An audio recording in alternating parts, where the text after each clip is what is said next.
मैं चाहूँगा कि हम सब अपने कदमों पर खड़े हों खुदा की कलाम की इज्जत और एहतराम के लिए। मेरे साथ मत्ती रसूल की अंजील उसका पहला बाब उसकी 18 से 25 आयत तक पढ़ेंगे, जो कि आज के हमारे कलाम का हवाला है। और हम हर एक आयत को खोलेंगे आज और देखेंगे कि खुदा किस तरीके से हमसे कलाम करता है। मत्ती पहला बाब उसकी 18 से 25 आयत। अब यीशु मसीह की पैदाइश इस तरह हुई कि जब उसकी मां मरियम की मंगनी यूसुफ के साथ हो गई तो उनके इकट्ठे होने से पहले वो रूल कुद्दस की कुदरत से हामला पाई गई। बस उसके शौहर यूसुफ ने, जो रास्तबाज था और उसे बदनाम करना नहीं चाहता था, उसे चुपके से छोड़ देने का इरादा किया। वो इन बातों को सोच ही रहा था कि खुदावंद के फरिश्ता ने उसे ख्वाब में दिखाई देकर कहा, ऐ यूसुफ इब्ने दाऊद, अपनी बीवी मरियम को अपने यहां ले आने से ना डर, क्योंकि जो उसके पेट में है वो रूल कुद्दस की कुदरत से है। उसके बेटा होगा और तू उसका नाम यस्सु रखना, क्योंकि वही अपने लोगों को उनके गुनाहों से निजात देगा। यह सब कुछ इसलिए हुआ कि जो खुदावंद ने नबी की मुआरफत कहा था वो पूरा हो के, देखो एक कुंवारी हामला होगी और बेटा जनेगी और उसका नाम इमैनुअल रखेंगे, जिसका तर्जुमा है खुदा हमारे साथ है। बस यूसुफ ने नींद से जागकर वैसा ही किया जैसा खुदावंद के फरिश्ता ने उसे हुक्म दिया था, और अपनी बीवी को अपने यहां ले आया और उसको ना जाना जब तक उसके बेटा ना हुआ, और उसका नाम यस्सु रखा। आमीन। आप सब तशरीफ रखें। मेरे अजीजों, मेरी दरख्वास्त है कि ये जो हवाला हमने पढ़ा है आप इसके हर एक लफ्ज पर गौर करिएगा, क्योंकि इसमें ऐसा कोई एक भी लफ्ज नहीं है जिसकी पहले पुराने अहदनामे में पेशन गोई ना हुई हो। हमने यसाया की किताब में, जो कि आज का हमारी तमाम प्रस्तिश का अनवान भी था, यसाया 7 बाब और उसकी 14 आयत, जो कि लिटर्जी के बिल्कुल पहले पेज पर लिखा है कि खुदावंद आप तुमको एक निशान बख्शेगा, एक बेटा कुंवारी से पैदा होगा, उसका नाम इमैनुअल रखा जाएगा। और ये वही हवाला है जो खुदावंद दोबारा हमें याद दहानी करवाता है कि वो बेटा जिसके बारे में कहा गया था वो वक्त आ पहुंचा है कि वो पैदा हो। इससे पहले कि हम कलाम की सारी गहराई पर जाएं, मेरी दरख्वास्त है कि हम दुआ एक बार फिर से करें और खुदा से दरख्वास्त करें कि खुदा हमारे दिलों को खोले, हमारे कानों को खोले, ताकि हम खुदा के कलाम को जैसे वो लिखा गया है वैसे ही समझें। कदूस खुदावंद, जो हमने तेरा कलाम पढ़ा है, खुदावंद तू हमें ये तौफीक बख्श कि ये सिर्फ हमारे एक कान से निकलकर दूसरे से बाहर ना निकल जाए, बल्कि ये हमारे दिलों में जड़ पकड़े, ताकि तेरे कलाम को समझें, परखें, जांचें और तेरे कलाम के मुताबिक ज़िंदगी गुजार सकें। और ये कलाम हमारे लिए तसल्ली का बाइस बने और हमारी बाहमी रफ़ाकत का। मसीह यस्सु नासरी के नाम से मांगते हैं, आमीन। मेरे अज़ीज़ों, जब कभी भी क्रिसमस आता है तो ज़्यादातर हम कलाम सुनते हैं लूका की अंजील में से, ज़्यादातर जो पासबान है, और इसमें कोई बुराई नहीं है। उसकी वजह यह है कि लूका की अंजील जो है उसमें खुदावंद यीशु मसीह की पैदाइश के वाक़या को बड़ा तफसील से बयान किया गया है। और मैं समझता हूं कि मत्ती रसूल की निस्बत लूका की अंजील जो है वो यीशु मसीह की पैदाइश के बारे में ज्यादा तफसीली वाज है, ज्यादा तफसील से बताती है। लेकिन आपने यहां पर इस फर्क को जरूर जानना है कि जो मत्ती रसूल की अंजील है वो लिखी गई है मुकद्दस यूसुफ के पर्सपेक्टिव से। आप कहें कि मुकद्दस यूसुफ को सामने रखा गया और जो कुछ मुकद्दस यूसुफ के साथ हुआ उन तमाम वाकयात को बड़ा तफसीली तौर पर मत्ती की अंजील में बयान किया गया। इसीलिए आपको मिलता है कि फरिश्ता जो है वो यूसुफ के पास आता है, यूसुफ से कलाम करता है। दूसरी तरफ जो लूका की अंजील है वो लिखी गई मुकद्दसा मरियम के पर्सपेक्टिव से, यानी जो कुछ मुकद्दसा मरियम के साथ हुआ वो सब कुछ लिखा गया।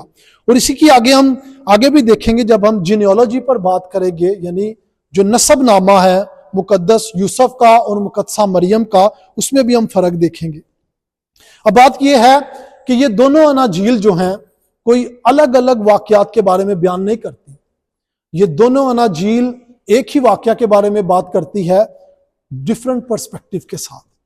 यानी वाकया एक है, पर्सनैलिटीज एक हैं, शख्सियात एक हैं, लेकिन बयान करने वाली कितनी शख्सियात हैं? 2। जब आप 18वीं आयत पढ़ें तो 18वीं आयत में लिखा है, अब यीशु मसीह की पैदाइश इस तरह से हुई। ग्रीक जुबान में यानी यूनानी जुबान में जिसमें मत्ती की अंजील लिखी गई, यीशु मसीह की पैदाइश के बारे में जो लफ्ज इस्तेमाल किया गया है उसे कहते हैं जेनेसिस, जिसके बारे में हम बाइबल मुकद्दस में पहली किताब भी है जिसे हम कहते हैं पैदाइश। और पैदाइश का मतलब ये बिल्कुल भी नहीं है कि कोई चीज पैदा हो गई। मतलब उर्दू में बेशक हमारे लिटरेचर में इसको इस चीज के साथ बयान किया गया है, लेकिन हकीकत में जो चीज बयान करती है पैदाइश को, वो कहती है कि एक चीज जो वकू पजीर हुई, यानी एक चीज जो पहले से मौजूद थी लेकिन वो इंसानों के सामने जाहिर हुई। जैसे आप कह लो कि मैंने अपनी कोई चीज अपनी पॉकेट में रखी है और आप सबके सामने है लेकिन जाहिर नहीं है, लेकिन जैसे ही मैं उसे खोलता हूं तो आपके सामने वो वकू पजीर हो जाती है। बिल्कुल इसी तरह जेनेसिस के बारे में, पैदाइश के बारे में बताया गया है कि खुदावंद यीशु मसीह की पैदाइश इस तरह से हुई, यानी खुदावंद यीशु मसीह जो दुनिया के आगाज से पहले मौजूद था वो इंसानों के सामने इस तरह से वकू पजीर हुआ, इंसानों के सामने इस तरह से जाहिर हुआ। अब इसकी वजह क्या बनी कि मुकद्दस मत्ती रसूल जो है वो ये बयान करता है, वो ये भी कह सकता है कि खुदावंद यीशु मसीह जैसे लूका की अंजील में या बाकी अनाजील में हमें मिलता है वो उनकी तरह भी बयान कर सकता था, लेकिन इस वाकया को उसने इसलिए बयान किया कि वो लोग जो कहते हैं कि खुदावंद यीशु मसीह की पैदाइश एक मिथ है, एक अफसाना है। और हमारे बहुत सारे दोस्त ऐसे हैं जब वो क्रिसमस पर शायरी करते हैं तो वो अल्फाज का अच्छा चुनाव नहीं करते, वो मसीह की पैदाइश को एक अफसाने की तरह बयान करते हैं। लेकिन मेरे अजीजों, मसीह की पैदाइश कोई अफसाना नहीं है। और यही वजह खुदावंद का बंदा मत्ती रसूल बयान करता है कि खुदावंद यीशु मसीह की पैदाइश इस तरह से हुई। मुझे याद है कि जब मैं पढ़ रहा था सेमिनरी में तो मेरे पास जो टेक्स्ट आया नए अहदनामे को पढ़ने के लिए, खास तौर पर यीशु मसीह की जेनियोलॉजी को लेकर, यीशु मसीह की जो है नसबनामे को लेकर, मेरे पास 2 मुख्तलिफ तरह के नसबनामे आए और हमें यह टास्क दिया गया कि आप नसबनामे में मौजूद हर एक फर्द, हर एक जात के बारे में आप इल्म करें, आप जानें और मुख्तलिफ लोगों के बारे में जानें जो नसबनामे को पढ़ते हैं। यानी इंडियंस जो हैं, पाकिस्तानी जो हैं हमारे लोग, वो नसबनामे को किस तरीके से लेते हैं, अफ्रीका के जो लोग हैं वो किस तरीके से लेते हैं, या बाकी दूसरी कौमों के लोग यीशु मसीह के नसबनामे को किस तरीके से जांचते पड़तालते हैं। इसी दौरान जब मैं अफ्रीका के खित्ते के बारे में पढ़ रहा था तो अफ्रीका के खित्ते में एक कहानी जाहिर हुई कि एक औरत थी अमेरिका से जो अफ्रीका के खित्ते में खुदा के कलाम को लेकर गई, और वो अफ्रीका के खित्ते में जिस कस्बे में, जिस कबीले में गई, उन लोगों की जुबान अभी तक किताबी तौर पर नहीं लिखी गई थी। लिहाजा उसने पहले उनकी जुबान सीखी, उसके बाद उसने उनकी जुबान में बाइबल मुकद्दस का तर्जुमा किया। उसने पहले नए अहदनामे का तर्जुमा किया और नए अहदनामे के तर्जमे में उसने मत्ती रसूल की जो पहला बाब था उसका तर्जुमा ना किया। यानी खुदावंद यीशु मसीह की जो जीनियोलॉजी थी, जो उसका नसबनामा था, उसका तर्जुमा ना किया। लोगों ने पूरी बाइबल पढ़ी, पुराना नया अहदनामा पढ़ा, लोग अमल करते थे, कलाम सुनते थे, चर्च में आते थे, हर काम में आगे थे, लेकिन उनके नजदीक एक मिस्ट्री रही, और वो मिस्ट्री ये थी कि यार जेड़ा यीशु मसीह दा करैक्टर है ना, एक अफसानवी करैक्टर है। लेकिन जब उसने दूसरा वर्जन उसका बनाया, यानी उसी तर्जमे को बेहतर अंदाज में, बेहतर तरीके से उसको बयान करने लगी, तो उसने इस बार दूसरे वर्जन में उसकी दूसरी जिल्द में उसने खुदावंद यीशु मसीह के नसब नामे को भी शामिल किया। और जब नसब नामे को शामिल किया तो जो कबीले का सरदार था उसने खुदा के नसब नामे को जब पढ़ा तो उसने उस औरत को फौरन बुलाया। उसने कहा जेड़ा यीशु मसीह के बारे पूरा नया दनामा लिखा गया है, ये वाकई कोई हकीकी इंसान सी? क्योंकि जो पहला तर्जमा तो सानू दिता सी ਉਹਦੇ ਚ ਤੇ ਕੋਈ ਜ਼ਿਕਰ ਦੱਸੇ ਨਹੀਂ ਜਾਂਦਾ ਉਹਦੀ ਤਰੀਕੇ ਪੈਦਾਇਸ਼ ਦੇ ਬਾਰੇ। ਉਹਦੇ ਚ ਦੱਸਿਆ ਯਿਸੂ ਪੈਦਾ ਹੋਇਆ, ਚਰਨੀ ਚ ਆਇਆ, ਜੋ ਕੁਝ ਇੱਕ ਬਾਦਸ਼ਾਹ ਪੈਦਾ ਹੋਇਆ ਉਹ ਐਵੇਂ ਮਾਲੂਮ ਹੁੰਦਾ ਸੀ ਜਿਵੇਂ ਕੋਈ ਇੱਕ ਕਹਾਣੀ ਸੁਣਾਈ ਜਾ ਰਹੀ ਹੈ। ਲੇਕਿਨ ਜਦੋਂ ਨਸਬਨਾਮਾ ਪੜਿਆ ਤਾਂ ਅਸੀਂ ਦੇਖਿਆ ਕਿ ਉੱਥੇ ਲਿਖਿਆ ਹੋਵੇ ਯਿਸੂ ਮਸੀਹ ਇਬਨੇ ਦਾਊਦ ਇਬਨੇ ਇਬਰਾਹਿਮ ਦਾ ਨਸਬਨਾਮਾ। ਇਬਰਾਹਿਮ ਦੇ ਬਾਰੇ ਅਸੀਂ ਸੁਣਿਆ ਕਿ ਉਹ ਤੇ ਇੱਕ ਜ਼ਿੰਦਾ ਜੀਤੀ ਜਾਗਤੀ ਜਾਨ ਸੀ ਤੇ ਯਿਸੂ ਉਹਦੀ ਨਸਲ ਚ ਹੋਵੇ।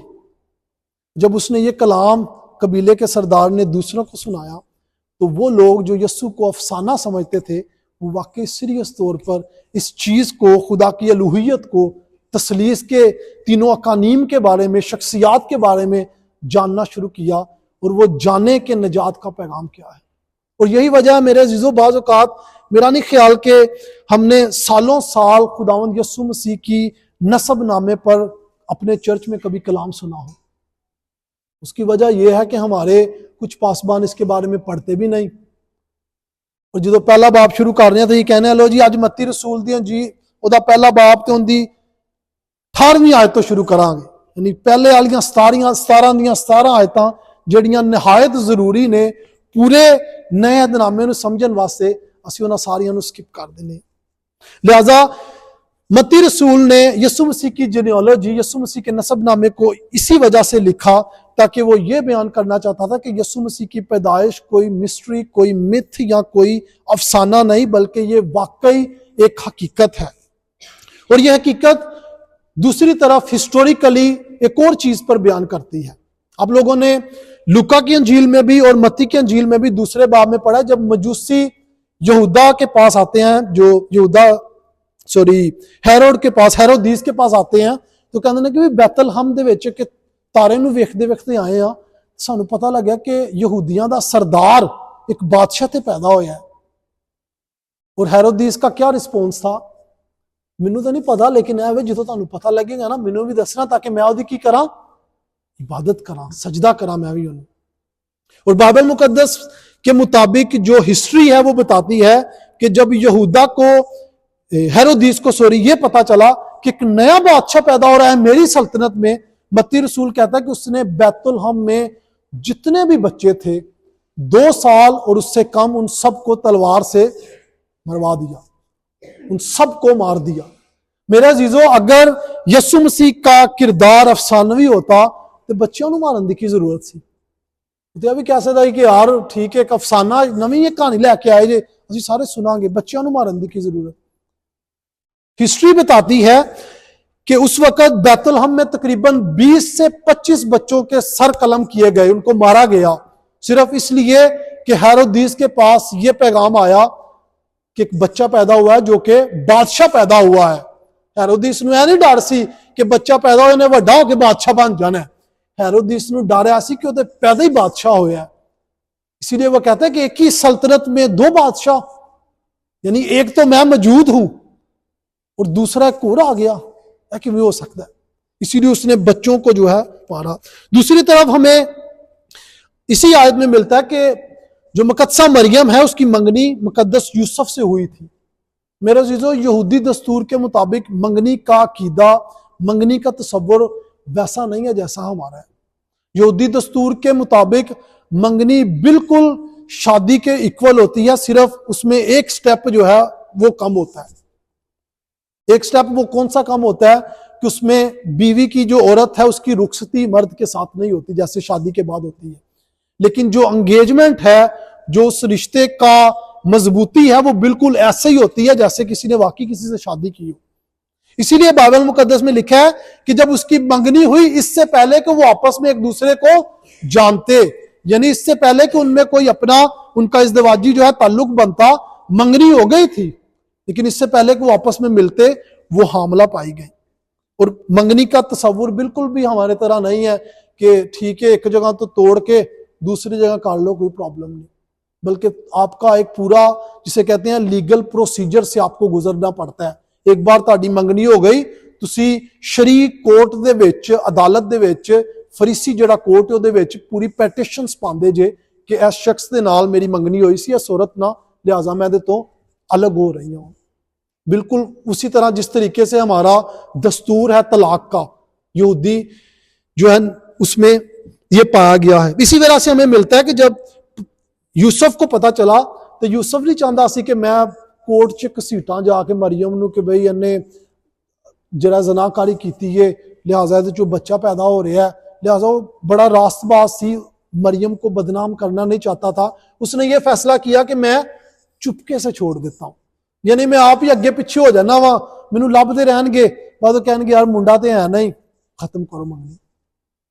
इसी वजह से बाइबल मुकद्दस में खुदावंद का बंदा जो मत्ती रसूल है में बड़ी डिटेल से बताता है कि इससे पहले कि वो आपस में मिलते, जब उनकी मंगनी हुई, वो रूल कुद्दस की कुदरत से हामला पाई गई।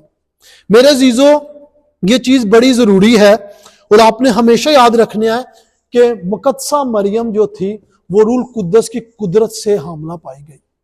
उसका किसी मर्द के साथ, ना कि यूसुफ के साथ भी कोई ताल्लुक नहीं था, क्योंकि ये चीज कि ये मुकद्दसा मरियम कंवारी थी और यीशु मसीह की जी उठने की दो बातें जो हैं, ये कलीसिया के ईमान के पिलर हैं, सतून हैं। क्यों सतून है? क्योंकि जब मुकद्दसा मरियम के यहाँ यीशु मसीह कंवारी मरियम से पैदा हुआ तो वो तमाम पेशन गोइयां जो बाइबल मुकद्दस में पुराने दरनामे में बताई गई थी, वो तमाम एक प्लेटफॉर्म पर, एक जगह पर इकट्ठी हुई। अगर आपको याद हो कि जब हेरोदिस को यह पता चला कि यीशु मसीह पैदा होने वाला है, यानी एक बच्चा पैदा होने वाला है, तो उसने जो शरी उलमा थे उनको बुलाया, उन्होंने कहा दसो शरीयत के मुताबिक बच्चा किदों पैदा होएगा, और वो कौन से 3 पॉइंट थे जिनको उन्होंने देखा था। वो वही 3 पॉइंट जो मैंने आपको बताया कि कंवारी औरत से बच्चा यानी निशान, यीशु मसीह बेटा, इमैनुएल, ये 3 चीजें जो शरी उलमा थे उन्होंने हेरोदिस के सामने रखी। उन्होंने कहा कि इन 3 निशानों के मुताबिक हमें यह मैप मिलता है कि यीशु मसीह एक बादशाह जो है वो बैतलहम में पैदा हुआ, इसीलिए उसने बैतलहम में 20 से 25 बच्चों की मार दिए, उनके सर कलम कर दिए। मेरे अजीजों, जैसे मैंने पहले बताया कि यीशु मसीह का नसबनामा, मुकद्दस यूसुफ का नसबनामा यूं बताया गया है कि मुकद्दस यूसुफ इब्ने दाऊद। अब इसके बारे में हम देखेंगे, अगर हम 20वीं आयत पढ़ें तो उसमें हमें 2 फर्क नजर आते हैं। सबसे पहला फर्क यह है कि जब हम पढ़ते हैं तो लिखा है कि यूसुफ इब्ने दाऊद, और दूसरी तरफ जब मरियम के बारे में देखते हैं तो मरियम के बारे में भी यही लिखा है कि मरियम का जो खानदान था वो दाऊद के घराने से था, लिहाजा ये दोनों जो हैं वो मुकद्दस दाऊद के खानदान में से थे। जो हमने पहले प्रस्तिश में देखा कि खुदावंद यीशु मसीह के बारे में जब वादा किया गया तो यह कहा गया कि औरत की नस्ल से एक बच्चा पैदा होगा, और आप जानते हैं कि खुदा सारी चीजों को तैयार कर रहा था जब खुदावंद यीशु मसीह की पैदाइश होनी थी। वो सारी चीजें कौन कौन सी थी? पहले फरिश्ता जो है मरियम के पास जब आता है, उसको कहता है कि तेरे बेटा होगा, यूसुफ को तैयार करता है ताकि यूसुफ मरियम को अपनाए, और उसके बाद एक और चीज तैयार हो रही थी। पहली बार उनकी तारीख में यह हो रहा था कि हर बंदा मर्दमशुमारी करता है। आपने कभी इस चीज पर गौर किया कि मर्दमशुमारी का मरहला उसी वक्त क्यों आया था? ताकि वो चीज जाहिर हो जिस चीज के बारे में पहले कहा गया कि वो दाऊद के तख्त पर बैठेगा, वो दाऊद की नस्ल में से होगा, क्योंकि अगर मर्दमशुमारी ना होती तो लिखत पढ़ी नहीं होनी सी। फिर आपका नेशनल लेवल पर, आपका वफाकी लेवल पर इस चीज का दावा नहीं होना था कि यीशु मसीह इब्ने दाऊद है। इसी वजह से बाइबल मुकद्दस में कहा गया है कि जब वो गए तो उसने मर्दमशुमारी में उस बेटे का नाम क्या रखवाया? यीशु इब्ने दाऊद, यूसुफ का बेटा, यानी वो रूहानी तौर पर खुदा का बेटा था, रूहानी तौर पर उसका कोई बाप, कोई जिस्मानी बाप नहीं था यीशु मसीह का, लेकिन जिस्मानी तौर पर ले पालक बाप जो उसका था वो यूसुफ था, जिसने उसे नाम दिया। लेकिन सिर्फ इतना नहीं कि यूसुफ ने, क्योंकि यूसुफ दाऊद के घराने से था उसको नाम मिल गया, बल्कि जो दाऊद का होना है वो उसे मरियम की तरफ से भी मिला। अगर आप देखें मेरे साथ मत्ती की अंजील उसका पहला बाब और उसकी 6ठी आयत में लिखा है कि दाऊद से पैदा हुआ सुलेमान, और सुलेमान से आगे फिर यूसुफ उसकी नस्ल से। लेकिन दूसरी तरफ जब लूका की अंजील आप पढ़ते हैं तो 3 बाब उसकी 31 आयत में मिलता है कि दाऊद से पैदा हुआ नातन, यानी जो मरियम थी वो दाऊद के घराने से थी, लेकिन वो सुलेमान के नसबनामे से नहीं, बल्कि सुलेमान का जो भाई था नातन उसमें से आया। और इसी चीज को लेकर जो मौजूदा 19वीं सदी के जो क्रिटिक्स थे, जो लोग बाइबल मुकद्दस पर उंगली उठाते हैं, कहते हैं कि देखो बाइबल मुकद्दस इस चीज की तस्दीक ही नहीं कर दी कि यसु मसीह वाकई दाऊद दा बेटा सी। क्यों? क्योंकि बाइबल मुकद्दस दे विच मत्ती दी अंजील दे विच लिखिया है कि दाऊद तो सुलेमान पैदा होया, दूसरी तरफ लूका दी अंजील च लिखिया दाऊद चो नातन पैदा होया। असीं किनू मन्नीए? मत्ती दी गल मन्नीए या लूका दी गल मन्नीए? मत्ती झूठ बोल रहा है या लूका झूठ बोल रहा है? लेकिन जब अब तारीख देखते हैं तो ना मत्ती झूठ बोल रहा है ना लूका झूठ बोल रहा है, बल्कि जैसे मैंने पहले आपको बताया कलाम के शुरू में कि मत्ती की अंजील किसके पर्सपेक्टिव से लिखी गई? यूसुफ के। तो वो यूसुफ के नसबनामे के मुताबिक यीशु मसीह की पैदाइश बयान कर रहा है। दूसरी तरफ लूका की अंजील लिखी गई मरियम के पर्सपेक्टिव से, और वो मरियम के पर्सपेक्टिव से यीशु मसीह की तरीके पैदाइश बयान कर रहा है। तीसरी तरफ जो क्रिटिक्स हैं, जो बाइबल मुकद्दस पर उंगली उठाते हैं, वो बयान करते हैं कि भाई लूका यसाया नबी जो 7 बाब और 14वीं आयत में जिस चीज की वो प्रोफेसी करता है, वो कहता है कि एक औरत पैदा होगी, एक औरत से एक बच्चा पैदा होगा। लेकिन यसाया कहीं पर भी इस चीज का दावा नहीं करता कि वो औरत वाकई कंवारी होगी। बेशक हमारी उर्दू ट्रांसलेशन में लिखा गया कि वो कंवारी हामला होगी, लेकिन जो उसका ओरिजिनल टेक्स्ट है वो उसको लेकर कहते हैं कि भाई देखो एक औरत, एक जवान औरत से बच्चा पैदा होगा। इस चीज की तस्दीक नहीं कही गई कि कंवारी औरत से पैदा होगा, क्योंकि यीशु मसीह का पुराने दिनामे के नए और पुराने दिनामे के मुताबिक पैदाइश एक नहीं है, लिहाजा यीशु मसीह का हिस्टोरिकली कोई एविडेंस नहीं मिलता, जो लोग इस चीज पर तनकीद करते हैं। लेकिन मेरे अजीजों, इसलिए मैं कहता हूं कि यह चीज बड़ी जरूरी है कि जब आप कलाम को पढ़ते हैं तो उसका तफसीरी वाज जो है उसके मुताबिक पढ़ें, क्योंकि यसाया नबी बड़ी तफसील के साथ बताता है कि क्यों एक जवान लड़की, एक कुंवारी, एक यंग जो लड़की है, उसके जरिए से यीशु मसीह पैदा होगा। और इसी के बारे में मत्ती रसूल और लूका अलग अलग दोनों जो है वो यीशु मसीह के नसबनामे में यीशु मसीह की पैदाइश के बारे में बयान करते हैं, और वो बड़ा दोहरा कर इस चीज को जाहिर करते हैं कि वो एक कंवारी मरियम से पैदा हुआ। वो सिर्फ एक जवान मरियम से नहीं, बल्कि कंवारी मरियम से पैदा हुआ। तीसरा जो बुनियादी सवाल है वो ये करते हैं कि भाई पुराने दिनामे में लफ्ज यीशु मसीह मिलता ही नहीं हमें। पुराने दिनामे में लिखा है कि एक बेटा पैदा होगा और उसका नाम इमैनुअल होगा, लेकिन जब नए दिनामे में फरिश्ता आता है वो कहता है कि बेटा पैदा होगा और उसका नाम यीशु रखना, क्योंकि नाम एक नहीं, लिहाजा एक ही जात के बारे में बात नहीं हो रही। लेकिन मेरे अजीजों, आपने इस चीज पर भी गौर करना है कि जब बात कही गई है कि उसका नाम इमैनुअल होगा, तो यह चीज बात करती है कि यीशु मसीह का जो काम होगा अपने लोगों के लिए, यानी वो अपने लोगों का निजात दहिंदा होगा जो अपने लोगों के साथ रहेगा। और दूसरी तरफ जो यीशु मसीह है वो उसका शरीयत के मुताबिक नाम है, जिसका मतलब है यहोवा बचाने वाला, यानी इमैनुअल जो हमारे साथ रहेगा, और यीशु मसीह यहोवा जो बचाने वाला है। लिहाजा ये सारा कलाम जब यूसुफ पर जाहिर हुआ, जब यूसुफ ने जाना, तो बाइबल मुकद्दस बताती है कि यूसुफ ने अपनी मनमर्जी ना की थी। और मेरे अजीजों, ये जो बात मैं बताने लगा हूं, ये कलाम की सबसे ज्यादा इंपॉर्टेंट चीज है कि एक सही और हकीकी मसीही रास्तबाज इंसान में और एक वो बंदा जो खुद को सिर्फ रास्तबाज जाहिर करता है, उसमें फर्क ये है कि जब एक सही और हकीकी रास्तबाज बंदा जान जाए कि वो गलत था, तो वो तौबा करता है और वो सच्चाई की तरफ आता है। यूसुफ ने भी बिल्कुल यही किया। जब उसने जाना कि भाई ये सब कुछ खुदा की तरफ से है, तो उसने अपनी सोच को, अपने इरादे को बदला। उन्होंने कहा नहीं, मैं मरियम ने नहीं छड़ांगा, बल्कि मैं जाऊंगा और मरियम को अपने साथ ले आऊंगा, क्योंकि उसे पता चल गया कि वाकई मरियम के जो बेटा है वो खुदा की मर्जी से है और वो हमारा निजात दहिंदा होगा। और इसीलिए लूका की इंजील में अब दूसरे बाब में पढ़ते हैं, जब मरियम का जो गीत है हम पढ़ते हैं, मरियम कहती है कि खुदा ने मुझ पर फजल किया कि मेरे में से मेरा मुनज्जी पैदा हुआ। कलाम के इस हवाले को लेकर खुदावंद का बंदा दूसरी सदी में सेंट ऑगस्टिन एक बात करता है, और मैं चाहूंगा कि हम अपने कलाम का जो इख्तिताम है वो उसके कहे हुए अल्फाज से करें, और मैं चाहूंगा कि आप जरूर उसके अल्फाज सुनिएगा कि वो यीशु मसीह की तारीख पैदाइश के बारे में, यीशु मसीह की मुजस्समियत के बारे में वो क्या कहता है।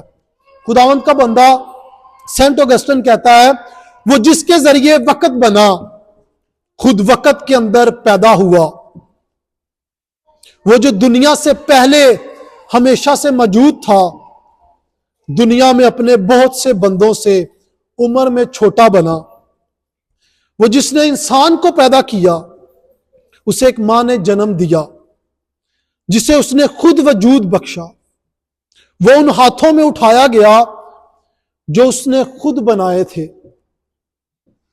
उसने उन छातियों से दूध पिया जिन्हें उसने खुद भरा था, वो चरनी में बच्चे की तरह रोया, वो कलमा जिसके बगैर इंसान बोल भी नहीं सकता। हम सब दुआ करेंगे। खुदावंद कदूस, हम तेरे शुक्रगुजार हैं तेरे इस कलाम के लिए। खुदावंद तू हमें ये तौफीक बख्श खुदावंद के जो कलाम हमने सुना है हमारे दिलों में जड़ पकड़े और बहुत सा फल लाने का सबब बने। हम पर रहम फजल और करम कर खुदावंद। हम ये सब कुछ मांगते हैं तेरे बेटे हमारे खुदावंद यीशु मसीह के नाम से और अपने गुनाहों की माफी की खातिर। आमीन।